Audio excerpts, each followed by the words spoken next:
প্রাতিষ্ঠানিক জায়গাগুলোকে এলোমেলো করে দেওয়া হয়েছে, সর্বনাশ করে দেওয়া হয়েছে। দ্রুততম সময়ের ভিতরে তারা এগুলাকে পুনর্বিন্যাস করবেন, নির্বাচনের জন্য একটা অনুকূল পরিবেশ তৈরি করবেন। যখনই অনুকূল পরিবেশ তৈরি হয়ে যাবে তখন একটি অর্থবহ, গ্রহণযোগ্য, সুষ্ঠু নির্বাচন জাতিকে উপহার দিয়ে তারা আবার তাদের স্ব কর্তব্যের জায়গায় চলে যাবে। আমরা সেই দিনের অপেক্ষায় আছি। আমরা তাদেরকে সঙ্গত সময় দেওয়ার পক্ষে। এই কাজগুলা করার জন্য যেটুকু মিনিমাম সময় প্রয়োজন সেই সময় আমরা তাদেরকে দেওয়ার পক্ষে। আমরা এই কথা বারবার উচ্চারণ করেছি। সেই সাথে আমরা আমাদের আকাশ এখনো কালো মেঘ মুক্ত হয়নি।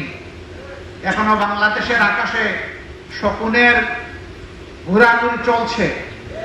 এই ব্যাপারে আমরা যেন আত্মতৃপ্তিতে না ভুগি যে আমরা বোধহয়